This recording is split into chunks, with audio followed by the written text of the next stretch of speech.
9 अप्रैल 2021 की रात को हुबली में एक कन्नड़ फिल्म उंडू घटिया कथे का प्रीमियर होने से पहले फिल्म की पार्टी चल रही थी। ये फिल्म एक एडल्ट कॉमेडी फिल्म थी और इसमें हीरोइन शनाया काटवे काम कर रही थी। अब इस फिल्म से संबंधित एक पार्टी होने के कारण शनाया काटवे अपने पेरेंट्स के साथ उसी रात हुबली शहर में एक पार्टी में शामिल होती है। फिल्म की पार्टी देर रात तक चल रही थी और अब शनाया काटवे और उनके पेरेंट्स रात 2 बजे पार्टी से निकले और सुबह 3:30 बजे घर पहुंचते हैं। लगभग सुबह हो चुकी थी और शनाया काटवे पूरी रात जागने के बाद सो जाती है। इस परिवार का चौथा सदस्य राकेश काटवे शनाया काटवे का बड़ा भाई है और उसकी उम्र तकरीबन 32 साल है। यहाँ कहानी ये है कि शनाया काटवे के पेरेंट्स की शादी के बाद कोई संतान नहीं हुई, इसलिए शनाया काटवे के पिता ने अपने चचेरे भाई से राकेश को गोद ले लिया और उसे अपने बेटे के रूप में पाला। 10 साल बाद साल 2000 में शनाया काटवे का जन्म होता है। अब 2 ने राकेश को गोद लिया और 11 साल बाद शनाया का जन्म हुआ। शनाया को बचपन से ही अभिनय में रुचि थी।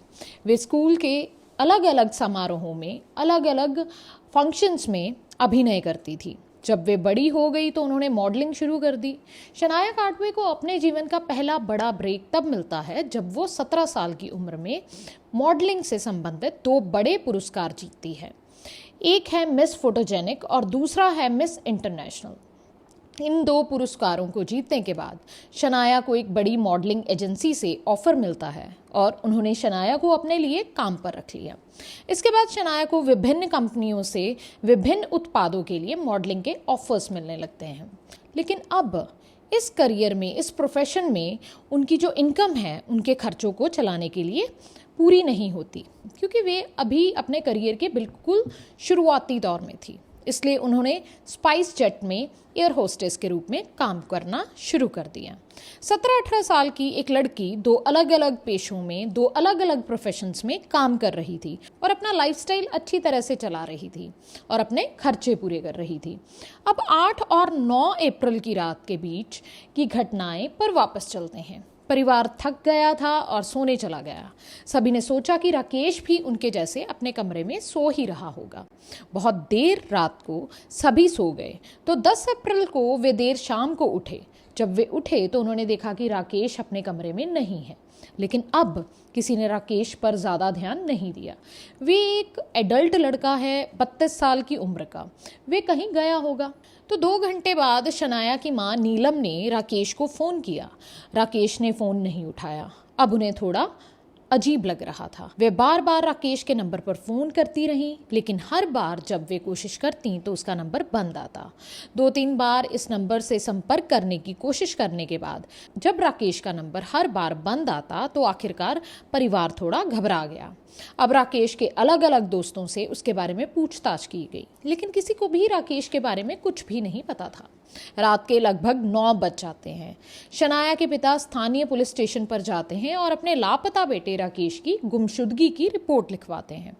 इससे पहले ऐसा कभी नहीं हुआ था कि राकेश बिना बताए किसी के घर चला गया हो और उसने अपने फ़ोन को बंद कर लिया हो।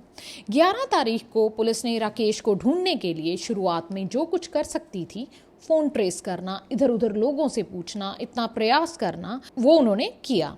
लेकिन अगले ही दिन 12 तारीख को हुगली से सिर्फ 12 किलोमीटर की दूरी पर एक घना जंगल है। इसका नाम है गुड़ीहाल की दीवार और इस जंगल में एक व्यक्ति अपने काम के लिए जा रहा था और वहाँ उसे एक कटा हुआ मानव सिर मिलता है और अगले दिन वे देखता है कि ये मानव सिर काफ़ी हद तक जल चुका था और तुरंत इस व्यक्ति ने इस घटना के बारे में पुलिस को सूचित किया। ये सुनकर पुलिस तुरंत इस जंगल में पहुंची और उस कटे हुए सिर को अपनी हिरासत में ले लिया। जंगल में एक व्यक्ति का कटा हुआ सिर मिलना बहुत बड़ी खबर थी। पुलिस को इससे ये पता चलता है कि ये दुर्भाग्यपूर्ण व्यक्ति जिसके टुकड़े मिले हैं, उस इंसान ने लाल शर्ट पहनी हुई थी। पुलिस ने इन सभी चीज़ों को अपनी हिरासत में लिया और जैसा कि पुलिस का रूटीन है, सभी आसपास के पुलिस स्टेशंस को इस घटना के बारे में सूचित किया गया।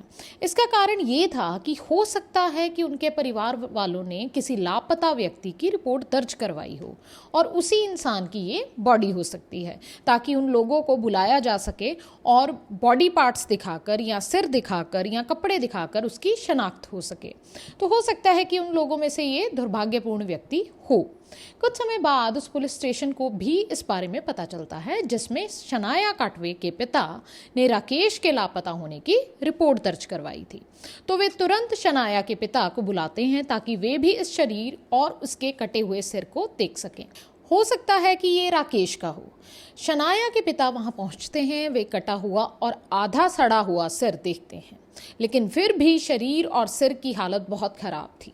लेकिन फिर भी उसके कपड़ों से, उसकी आंखों से शनाया के पिता को ये समझने में ज़्यादा समय नहीं लगता कि ये व्यक्ति जो अब इतनी खराब हालत में है, वे और कोई नहीं बल्कि उनका गोद लिया हुआ बेटा राकेश है। ये केस पुलिस के लिए थोड़ा हाई प्रोफाइल हो जाता है, क्योंकि ये उस व्यक्ति की मौत का मामला है जिसकी अपनी बहन कन्नड़ फिल्मों में अभिनेत्री है।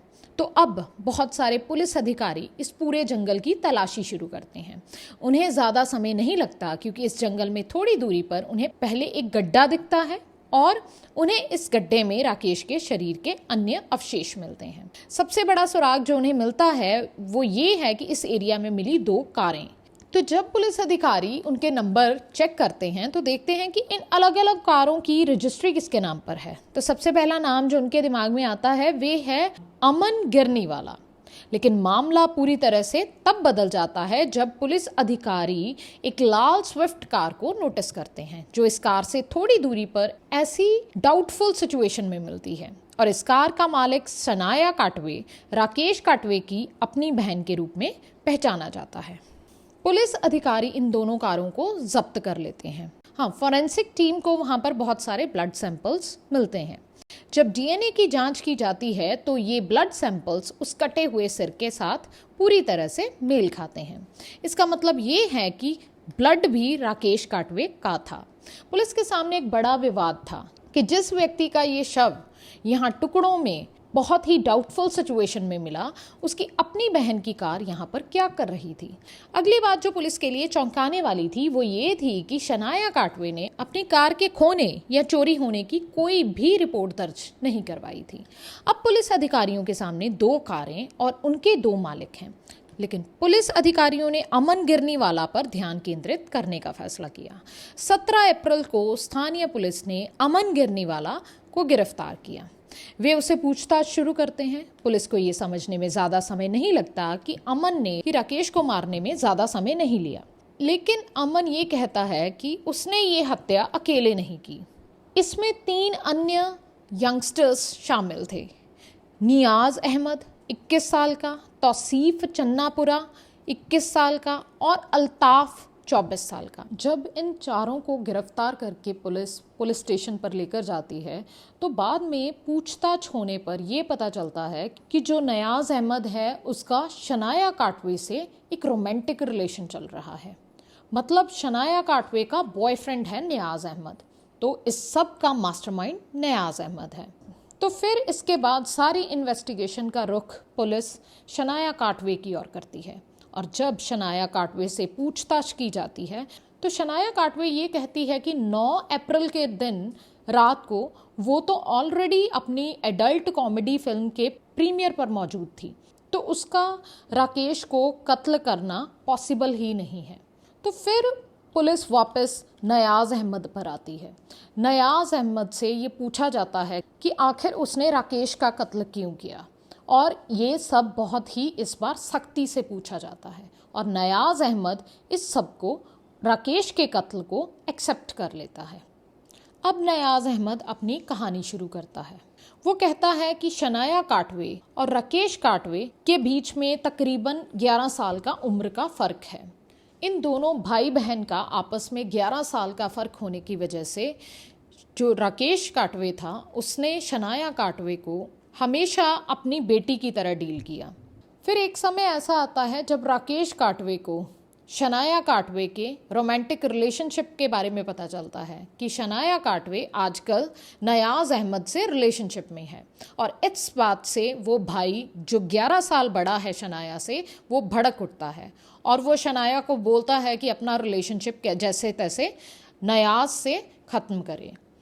इस सारी बातचीत में, इस सारे झगड़े में दोनों भाई बहन आपस में बात करना बंद कर देते हैं और शनाया काटवे के पिताजी ने भी यही बात बताई कि कैसे शनाया काटवे आजकल अपने भाई राकेश काटवे से बातचीत नहीं कर रही।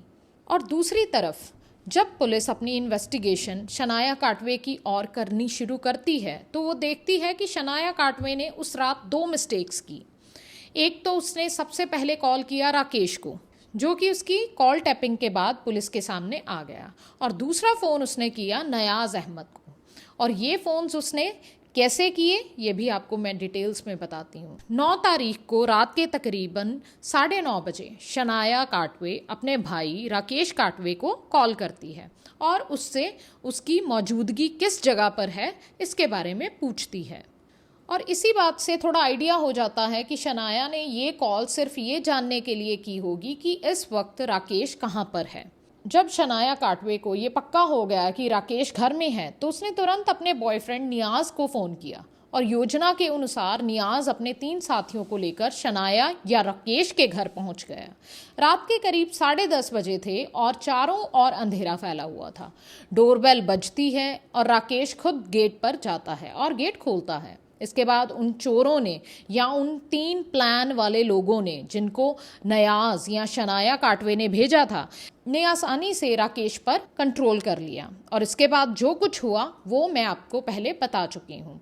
एक जीवित व्यक्ति जो अपने घर में बैठा था, बस कुछ घंटों बाद उसका कटा हुआ सिर 12 किलोमीटर दूर एक जंगल में सड़ा हुआ मिलता है।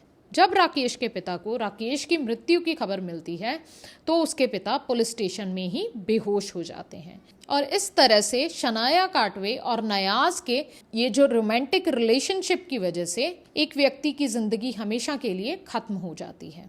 32 साल पहले जिन पेरेंट्स ने उस बच्चे को गोद लिया था उनकी ज़िंदगी हमेशा के लिए बर्बाद हो जाती है। और एक यंग लड़की जिसके आगे एक लंबी उम्र थी, एक बड़ा प्रोफेशनल करियर था, वो एक्ट्रेस बनने की बजाय एक हत्यारी बन जाती है। कुछ हद तक राकेश की हत्या में थोड़ी सी राकेश की अपनी गलती ये हुई कि एक उम्र के बाद हर व्यक्ति को अपने तरीके से अपनी ज़िंदगी गुजारने का पूरा अधिकार होता है। और फिर राकेश को ये समझ जाना चाहिए था कि चाहे उसकी बहन कुछ गलत करे या ठीक करे, वो अपने फैसले खुद ले सकती है। लेकिन ये भारतीय समाज है, इसमें कुछ सैकड़ों हज़ारों सालों से जो कुछ चल रहा है वो यही है कि एक पुरुष जो कि हेड होता है फैमिली का, जिसको हेड समझा जाता है फैमिली का, वो ही अपनी घर की बेटियों को, वाइफ्स को कंट्रोल करता है। अभी हमारे पास ये कोई डिटेल्स नहीं है कि शनाया काटवे को कितने सालों की सज़ा होगी, क्योंकि अभी एक केस कोर्ट में है। जब इसकी कोई अपडेट आएगी तो आपके सामने ज़रूर प्रेजेंट की जाएगी। अब तक के लिए इतना ही। ये कहानी यहीं पर ख़त्म होती है। फिर मैं आपको मिलूँगी किसी और कहानी के साथ किसी और दिन।